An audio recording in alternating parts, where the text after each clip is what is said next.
Nah, tadi ada pertanyaan yang bagus tentang sumpah. Sumpah tadinya sebenarnya nggak perlu ada sumpah itu. Tapi saya sendiri yang mengusulkan juga, dan para anggota DPR yang terhormat, saya ingat semua ini, Pak Prakarna Sulfa, supaya sakral, supaya ada keterikatan moral, etika, advokat harus disumpah. Pertanyaannya oleh siapa dan di mana? Karena advokat itu self-governing body. Jadi kalau tadi Otto tanya, semua itu saya cakup dari self-governing body. Itulah yang kita tiru di sini. Advokat mengurus dirinya sendiri. Jadi saya ingin membantah statement dari Hotman Paris yang mengatakan bahwa rekan saya, klien saya, saudara Dr. Rasman Arief Nasution mengatakan koruptor kepada hakim. Inilah busuknya pikiran Hotman Paris, ya, dengan barang bukti dari hasil mencuri video saya, milik saya, lalu dia framing media seakan-akan saudara Rasman Arief Nasution mengatakan koruptor, hakim koruptor. Padahal kalimat yang disampaikan oleh klien saya, Dr. Ran, adalah hakim di Indonesia ini banyak yang koruptor, dipotong oleh si Hotman dari video yang dia curi. Almarhum Adnan Buyung Nasution merupakan salah satu pengacara kondang tanah air yang cukup disegani. Seketika ia masih hidup, ia pernah mengungkapkan beberapa hal terkait dengan kisru yang saat ini terjadi. Memang waktunya sungguh berbeda. Ini yang terjadi pada beberapa tahun silam ketika beliau masih hidup. Ia pernah mengungkapkan bahwa seorang lawyer itu berdiri sendiri dan menghidupi diri sendiri.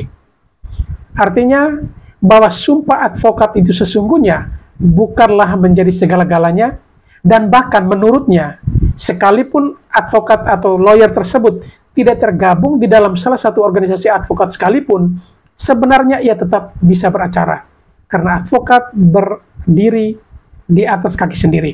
Dia tidak ada keterikatan dengan pihak manapun karena ia menghidupi dirinya sendiri. Beda dengan lembaga-lembaga lainnya. Dalam hal ini adalah lembaga penegak hukum seperti kejaksaan, kepolisian, dan juga pengadilan. Tetapi menurutnya bahwa advokat itu adalah kekuatannya di atas kaki sendiri, sehingga tidak perlu terpaku dengan berita acara sumpah advokatnya. Sekalipun sumpah itu penting untuk membangun sebuah komitmen, kesungguhan untuk menjalankan tugasnya secara beretika, tetapi tidak serta-merta bahas atau berita acara sumpah advokat tersebut menjadi satu-satunya hal yang patut menjadi pegangan wajib untuk seorang pengacara. Dan bahkan menurutnya tanpa organisasi advokat pun sebenarnya dia tetap masih bisa beracara. Itu menurut pandangan Adnan Buyung Nasution almarhum. Dan hal itu ternyata kini sudah terjadi. Dan untuk itu pada kesempatan video kali ini saya akan coba menampilkan isi pernyataan dari almarhum Adnan Buyung Nasution tersebut.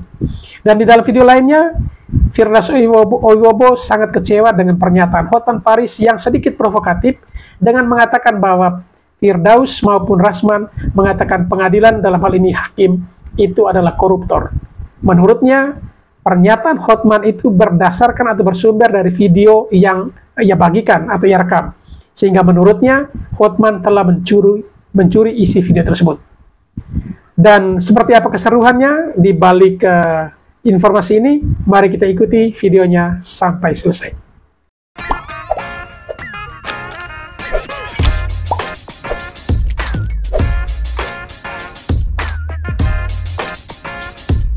Nah, tadi ada pertanyaan yang bagus tentang sumpah. Sumpah tadinya sebenarnya nggak perlu ada sumpah itu. Tapi saya sendiri yang mengusulkan juga, dan para anggota DPR yang terhormat, saya ingat semua ini, Pak Prakarna Sulfa, supaya sakral, supaya ada keterikatan moral, etika, advokat harus disumpah. Pertanyaannya oleh siapa dan di mana? Karena advokat itu self-governing body. Jadi kalau tadi Otto tanya, semua itu saya cakup dari self-governing body. Itulah yang kita tiru di sini. Advokat mengurus dirinya sendiri. Nggak ada persyaratan baru sah kalau disumpah. Tidak ada sebenarnya. Tapi sebelum menjalankan profesinya, memang advokat itu wajib disumpah supaya ada ikatan batin dalam menjaga moral dan etika. Persoalannya di mana? Bisa saja di masjid, bisa saja di gereja, asal orang saya advokat yang menyumpah. Tapi saya sendirilah yang karena mengingat Amerika, orientasi saya pada Amerika, di sana di pengadilan supaya agung, ada keagungan di pengadilan itu, menghormati pengadilan, dilatihlah supaya disumpahnya di pengadilan. Apa supaya secara administratif terdaftar, ada berita acaranya, dan itu jadi daftar penyumpahan advokat sebagai bukti di pengadilan nanti. Jadi kalau itu sekarang dipakai alat politik oleh Mahkamah Agung untuk bisa akhir sekarang membatasi hak-hak asasi advokat yang individual adalah advokat. Ya tadi pertanyaan siapa lagi tadi? Apakah advokat itu berkorelasi dengan organisasi? Sebenarnya tidak, dasarnya tidak. Advokat itu profesi seperti dokter. Dari zaman Romawi begitu tumbuhnya. Nobility, ya, keagungan. Jadi karena itu sebenarnya advokat yang tidak mau masuk organisasi tidak berhak beracara. Tapi kita akan tetap begini negara kita. Tidak ada satu organisasi advokat yang sehat nanti jadinya. Jadi kewajiban untuk adanya satu organisasi advokat yang dibuat secara demokratik, di mana setiap advokat sukarela menyerahkan kedaulatannya pada pimpinannya, organisasi itu mutlak dalam Pengertian Pasal 28. Kalau tidak, ini tidak konstitusional dilihat dari pasal ke-30 dan 32. Itu berkaitan satu dan lainnya. Saya kira terjawab. Kalau ada pertanyaan lain silakan. Jadi saya ingin membantah statement dari Hotman Paris yang mengatakan bahwa rekan saya, klien saya, saudara Dr. Rasman Arief Nasution mengatakan koruptor kepada hakim. Inilah busuknya pikiran Hotman Paris, ya. Dengan barang bukti dari hasil mencuri video saya, milik saya, lalu dia framing media seakan-akan saudara Rasman Arief Nasution mengatakan koruptor, hakim koruptor. Padahal kalimat yang disampaikan oleh klien saya, Dr. Ran, adalah hakim di Indonesia ini banyak yang koruptor. Dipotong oleh si Hotman dari video yang dia curi dari media saya, ya, dari Instagram saya, lalu di framing seakan-akan klien saya terpojok, ya, dipojokkan dan mengatakan bahwa hakim itu koruptor. Padahal narasinya tidak seperti itu, ya, narasi tidak seperti itu. Jadi saya tidak berkenan dan tidak rela video yang saya unggah melalui handphone saya dicuri oleh Hotman Paris, ya, lalu dijadikan alat untuk menjatuhkan kredibilitas dan kapabilitas klien saya serta saya. Saya akan ambil tindakan hukum kepada Hotman Paris, ya, karena telah mencuri video yang merupakan milik saya, ya, merupakan hak saya, ya, tanpa izin dia mengambil dan mencuri. Ini namanya pencurian. Bisa dilabelkan juga sebagai pengacara maling, ya. Hati-hati. Bisa jadi ini pengacara maling, ya. Pengacara maling artinya pengacara yang telah mencuri. Kiri. Tuh. Pengacara yang telah mencuri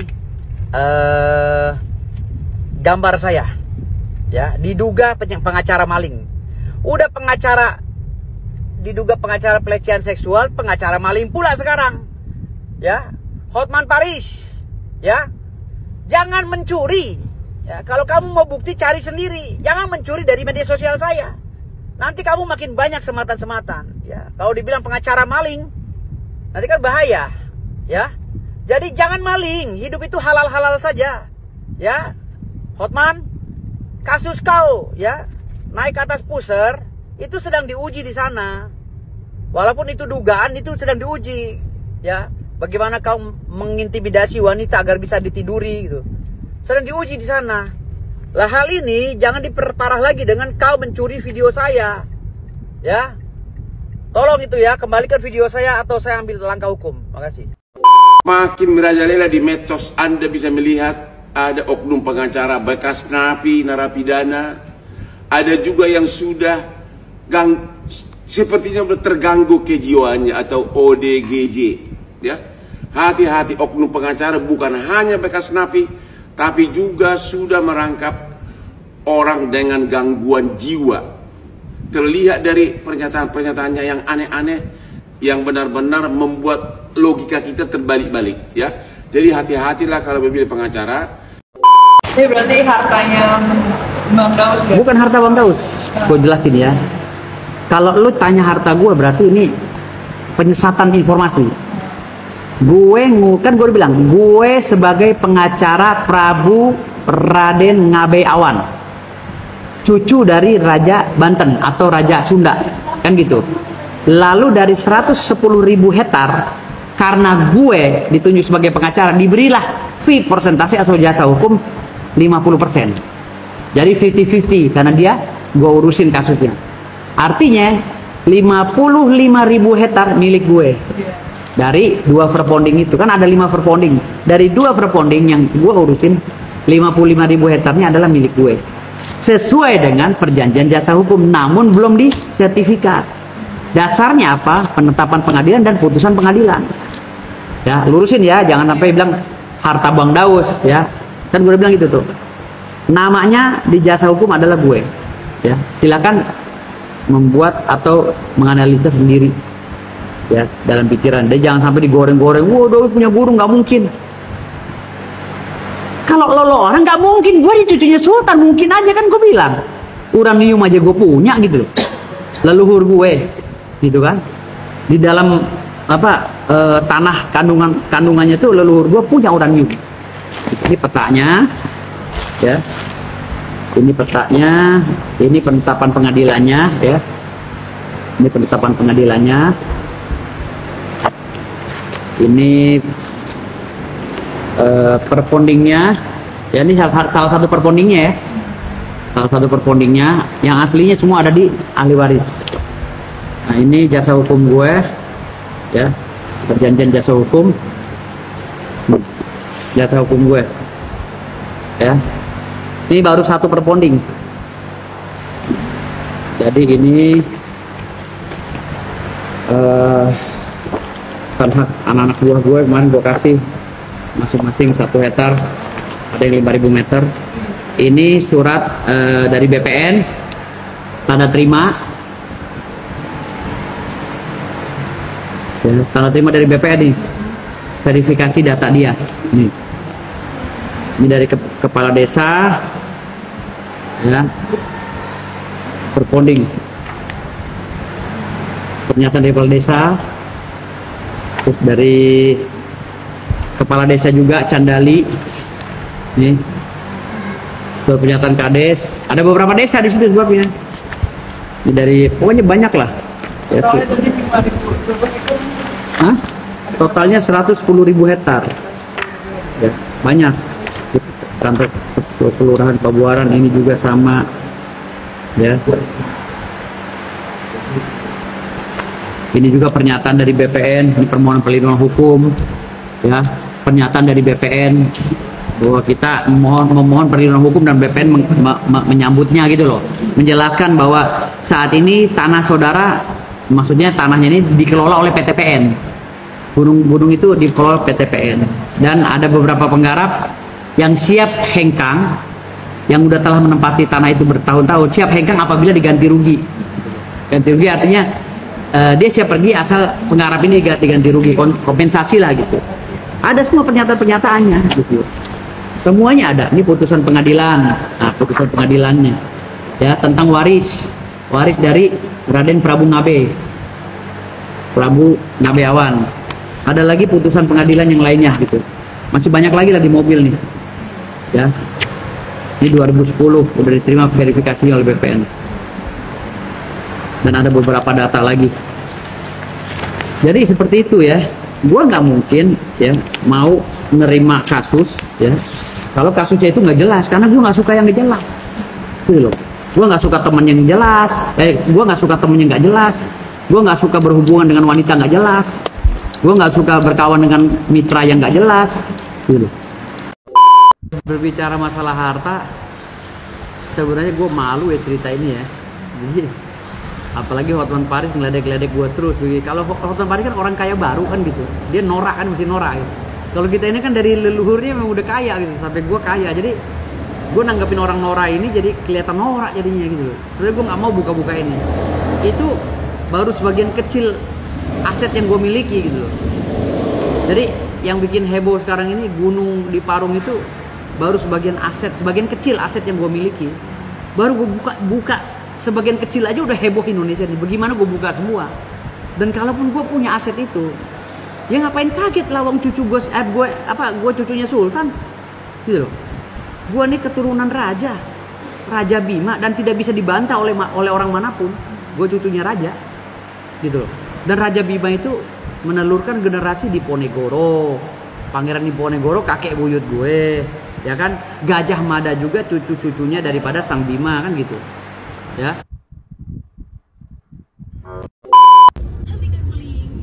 Hello, besok tanggal 20 Februari Hotman akan live jam 6 pagi di TikTok Hotman Paris Official Store. Hotman Paris Official Store.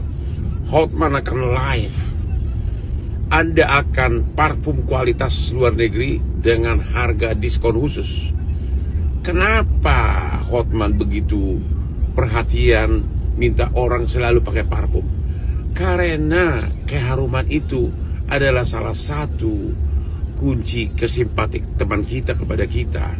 Haruslah selalu harum setiap hari. Dan kali ini Hotman menciptakan parfum travel size yang bisa dikantongin, bisa dibawa di dompet, bahkan bisa dibawa anak-anak sekolah agar kamu harum terus. Oke?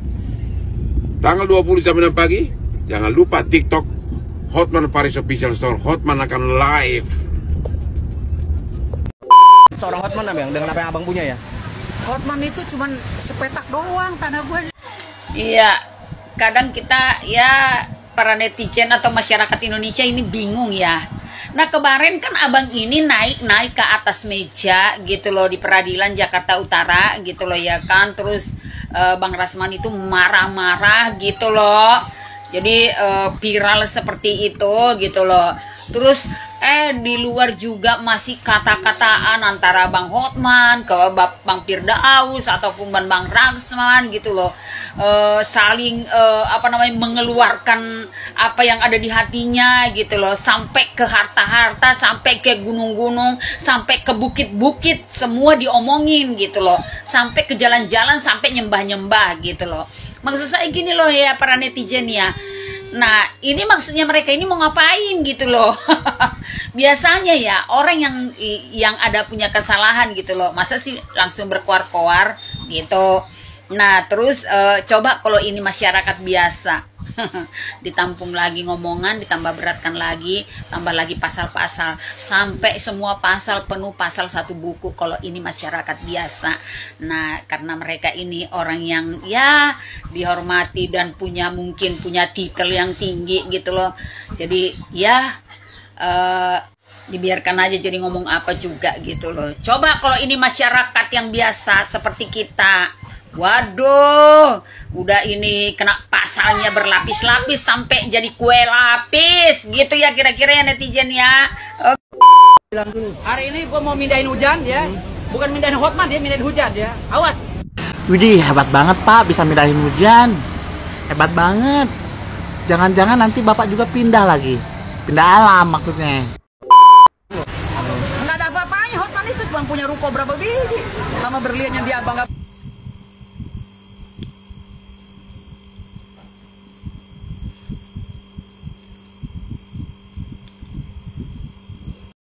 Itu mau jalan aja jadi rame. Iya, bingung saya. Jadi gini, jadi lebih terkenal nggak sih Bang sekarang? Bayangin aja Bang Ruben ya, saya bersin aja yang nonton 300.000 orang. Bersin video bersin saya. Ya ini tayangan meledak nih. Bisa bayangin. Ini tayangan mau. Iya, jadi saya ngebersihin aja 300.000 orang. 300.000? Iya. Jadi saya sampai bingung gitu. Diri saya ini sebenarnya mengandung magnet apa gitu, elektromagnetika atau apa gitu. Iya. Sehingga orang tuh berlomba-lomba untuk nonton saya gitu. Padahal saya pada berebutan kuota loh. Perebut kuota. Iya kan, pada wah kemana-mana Bang Firdaus ada tayangan baru. Kacau lagi di ujung Indonesia, di gunung yang sinyalnya susah. Dia patungan beli paket buat nonton saya. Oh iya? Iya, di ujung Indonesia loh. Mana sih ujung Indonesia itu Bang? Kayak di Papua, ya kan, di atas gunung, sinyalnya kagak ada. Dia patungan beli ke kota dulu. Dari mana dia tahu ada Bang Firdaus tayangan baru tuh? Makanya dari TikTok. Oh. Mereka selalu menunggu tayangan saya keluar dari TikTok saya gitu, dari YouTube. Oke. Iya, jadi saya juga bingung gitu. Ini ada yang terbaru nih gitu ya? Iya, sampai kepo gitu. Jadi ya. Tapi Gua punya gunung, Pak. Gua punya gunung, Pak. Serius, di dekat Jakarta, gua punya gunung. Boleh disurvei bareng-bareng. Ada gunung gue. Kalau lu tahu gunung berapa ribu hektar ya kan? Iya. Atas nama gua, Pak, gunungnya. Gunung apa? Iya. Hah? Gunung asli. Katanya, ini katanya ya, di dalam laporan polisi hanya ditulis terlapor itu Rasman, DKK, dan kawan-kawan. Saya usulkan, coba cek semua video-video persidangan, ada satu wanita yang teriak-teriak terus, ya, kata-katanya sangat tidak sopan. Coba cek apa benar dia bininya Rasman, kalau itu bini yang keberapa, ya. Kalau memang benar itu agar segera juga dibikin jadi tersangka. Itu saran saya. Coba dicek ya. Saya nggak tahu apakah bini keberapa. Karena salah satu kemarahan dari salah satu alasan Rasman marah sama mantan aspri saya adalah karena sejak awal si aspri saya itu sudah dirayu mau nggak jadi istri saya ke-8. Dia ke-8 loh.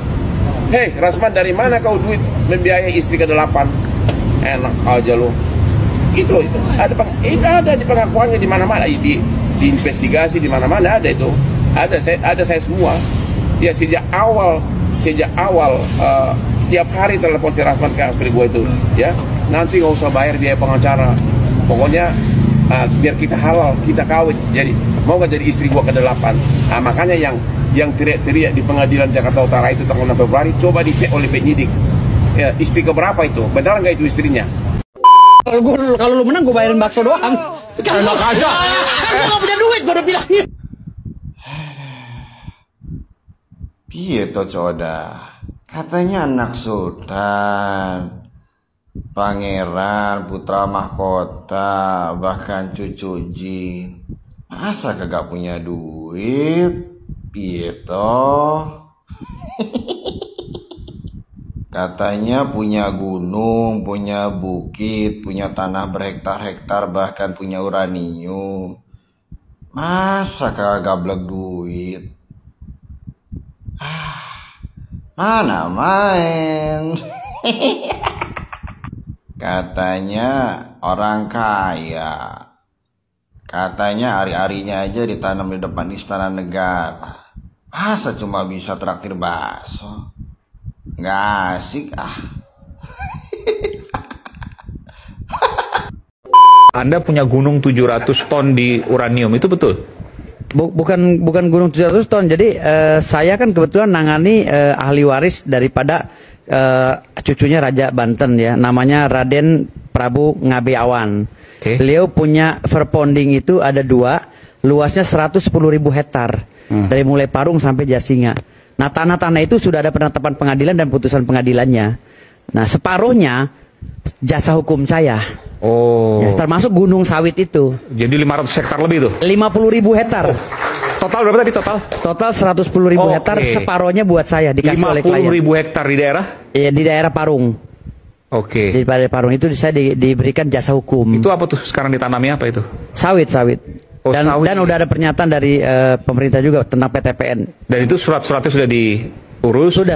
Atas nama Anda sebagian itu, 50.000 hektar. Atas nama saya itu jasa hukum, bukan nama saya sertifikatnya. Karena itu belum disertifikat. Sebagai kompensasi bayaran hukum. Kompensasi bayaran sebagai kuasa hukum.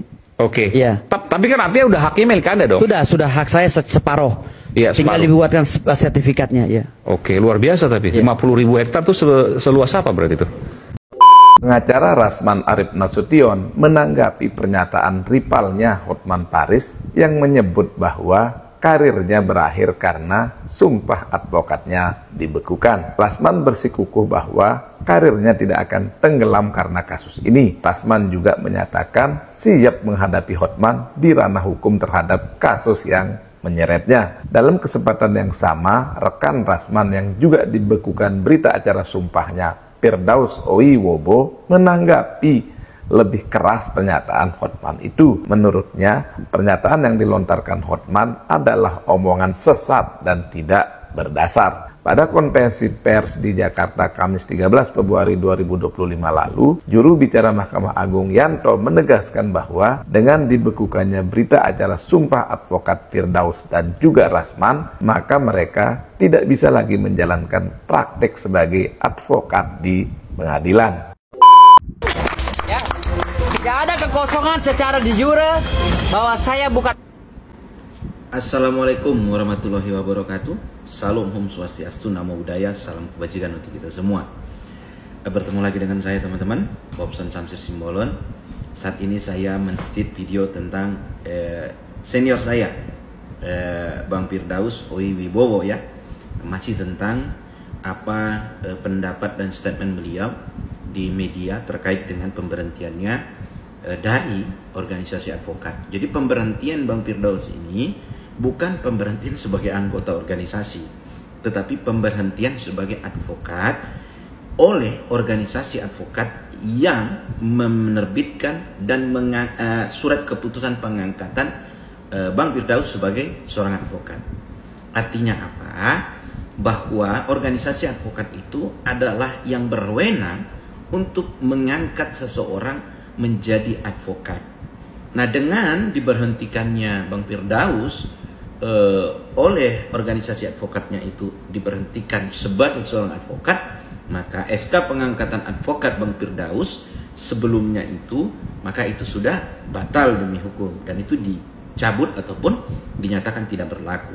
Nah, kemudian Bang Firdaus mengatakan dia selang beberapa jam pindah ke organisasi advokat yang lain, maka dia sudah di SK-kan dan dia sudah menjadi advokat lagi. Nah, itu yang keliru Bang Firdaus. Jadi begini Bang Firdaus, tahapan kita menjadi advokat itu Bang adalah dimulai dari PKPA dulu ya. Kita ikut PKPA yang dilaksanakan oleh organisasi advokat tertentu. Nah, kemudian setelah kita mengikuti PKPA, kita mengikuti ujian advokat yang dilaksanakan oleh organisasi advokat tertentu lagi. Setelah kita dinyatakan lulus dalam ujian advokat, maka organisasi advokat penyelenggara pelaksana ujian advokat itu menerbitkan SK pengangkatan kita sebagai advokat.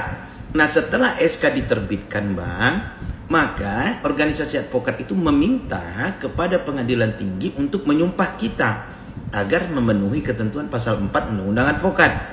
Nah, setelah kita disumpah, diterbitkanlah yang namanya berita acara sumpah, yang mana itu adalah dokumen yang menyatakan bahwa yang bersangkutan sudah mengucapkan sumpah dan disaksikan oleh ketua pengadilan tinggi atau hakim pada pengadilan tinggi setempat begitu. Nah, setelah BAS itu terbit, maka diterbitkanlah yang namanya kartu tanda pengenal advokat begitu. Nah, ketika itu sudah terpenuhi semua, setiap advokat yang mau bersidang Bang atau menjalankan profesinya, maka syarat-syarat itu harus dapat dibuktikan.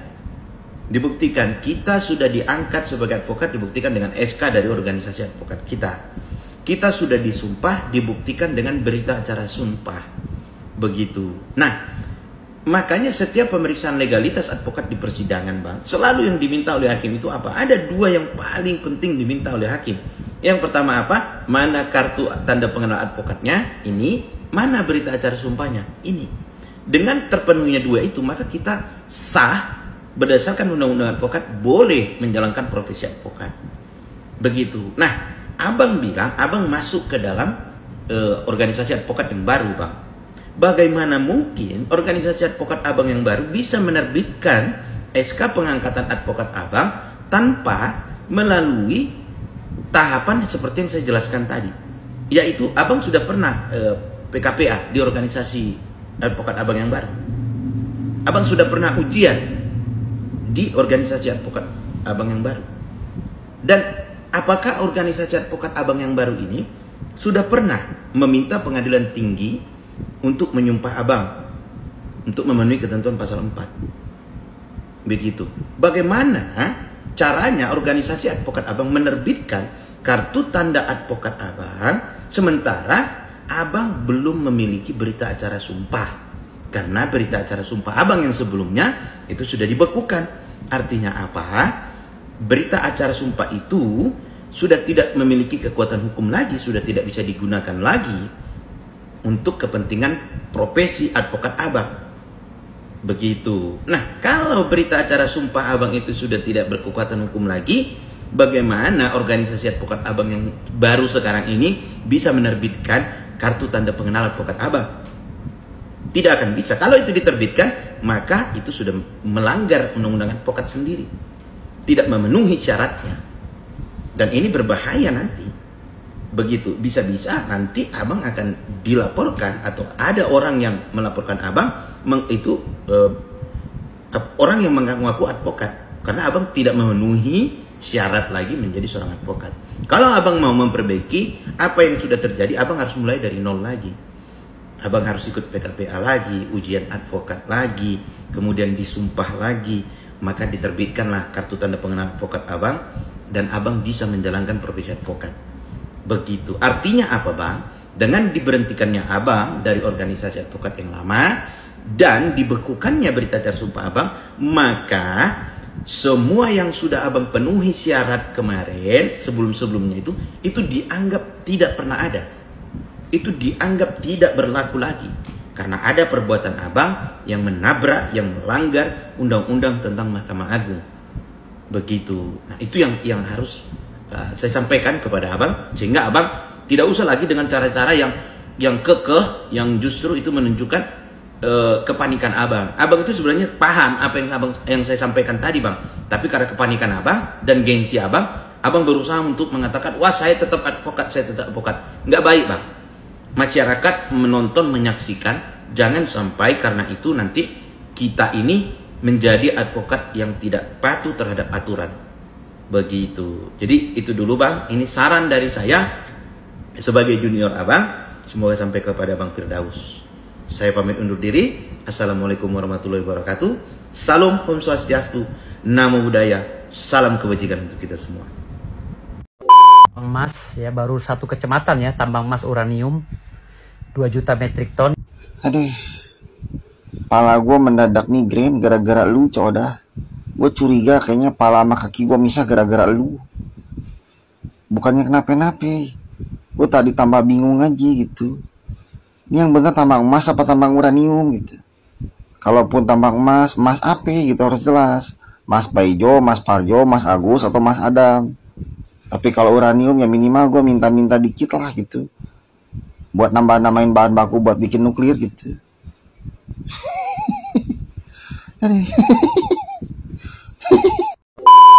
Menganalisa sendiri ya dalam pikiran. Dia jangan sampai digoreng-goreng. Waduh. Maaf nih coda, bukan gua kagak menghargai lu. Karena memang kagak ada harganya juga sih. Gua kagak ada waktu buat menganalisa hal kayak gituan, kagak penting. Apalagi kerjaan gue banyak. Ntar malam aja gue mesti ngajak jalan-jalan tuyul sekalian cari duit. Ntar tengah malam gue mesti ngepet sambil jaga lilin. Gue super sibuk. Lu aja nganalisa sendiri. Masih bisa mikir kan? Coba analisa sendiri aja. Lagian gue juga kagak ada waktu buat goreng-gorengan kayak gituan. Kata bidan gue gak boleh makan gorengan, nanti kolesterol.